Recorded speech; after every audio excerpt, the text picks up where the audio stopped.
I just had ACL reconstruction surgery about 2 weeks ago, and these are the 7 things that helped me the most in my recovery in the first week.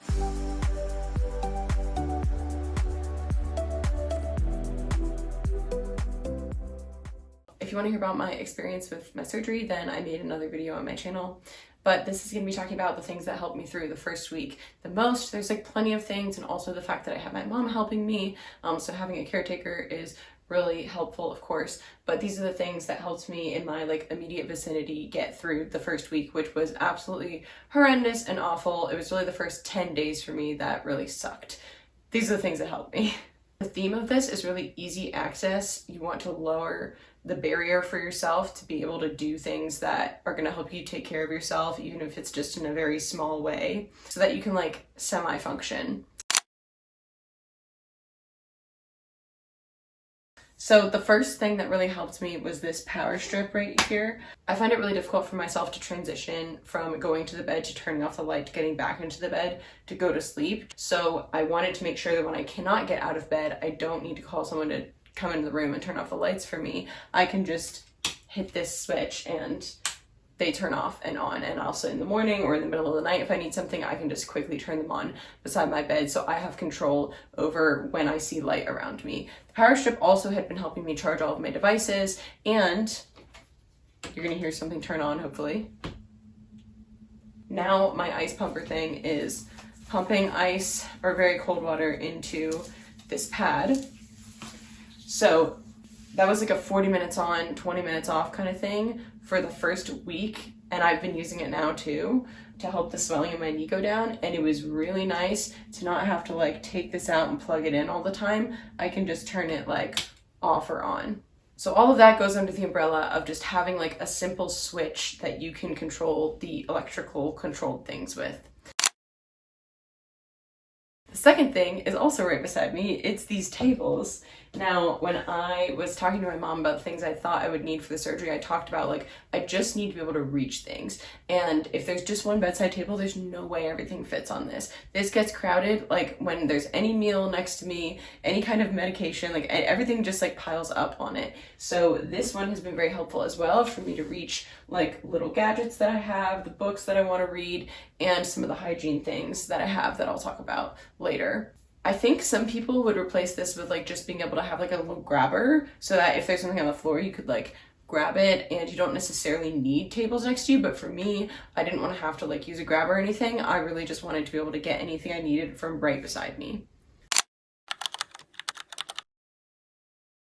The third thing that I'm always an advocate for actually is these face wipes, and I think I've talked about them before when I used to live in my car, because there's a huge barrier when you're not like right next to a bathroom, or you don't have easy access to getting yourself to a bathroom, like when you can't use your light very well, to like wash your face. And it is one of the most simple things to make yourself feel better and take care of yourself during the day and night, whenever. And so when I was living in my car, my solution for this, of course, when I was stopped at rest stops or the gym or something, I would try to always make sure I got some actual water and soap on my face.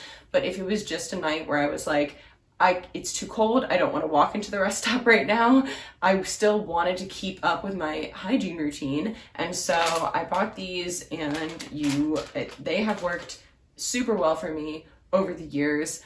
I would say just as well as washing my face. Just taking one and making sure I run it over my face a few times makes me feel a lot fresher. And then I also added having all of the things that I use, like all of the creams and stuff that I put on my face, so I can keep up with my whole skin routine. I know for some people it probably like wouldn't feel the same, but for me it is like just part of my skin routine now. If I have a barrier to getting myself to some water, I'm still gonna keep up with it by making sure I have something that's just very convenient to do it with.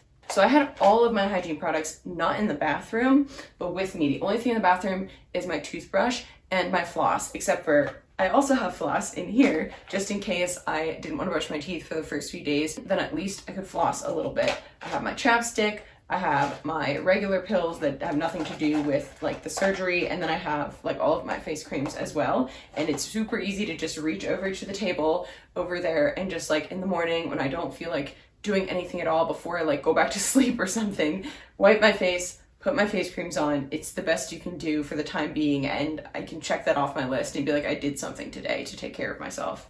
So that was number 3, convenient hygiene things. Number 4 is this.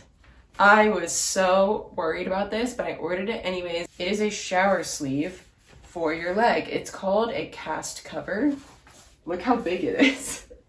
It looks like a foot of a giant, but people use it when they, you know, they had surgery on their feet or they broke their foot or something. They have like a huge cast to put through. And this is pretty stretchy. It goes around your whole leg, and it has this like elastic and plastic stuff up here. What is it called? Like grippy stuff that really does stick to your leg. And I was really worried the first time I used it, which was a week after my surgery. I didn't take a shower for the whole first week. And then I finally one day was able to like muster up enough energy to walk 10 paces down from this room to the bathroom, turn on the water, and then I like crawled in and just sat. And it was pretty disgusting. And I just tried to wash my hair. It didn't really work, but I like felt a little bit cleaner and I felt like I'd done something. And I was so worried the whole time sitting in that water that something was gonna get in my leg, because you know I can't get my leg wet for weeks. And nothing got in. And then I used it again the other day when I took my second shower, and it's been great ever since. So I'm gonna be using this until I can put my leg in water. I know that you can use like a trash bag that you tie around your leg. You can do what you want, but I would just highly suggest lowering the barrier, because that is just a little bit too, like this works, and I would have been so worried with a trash bag. So it just for like the peace of mind of like knowing that this is something that's created to make sure water doesn't get in, I think it's worth it. I think it's worth it instead of trying to like cobble up your own. The 5th thing is this pillow.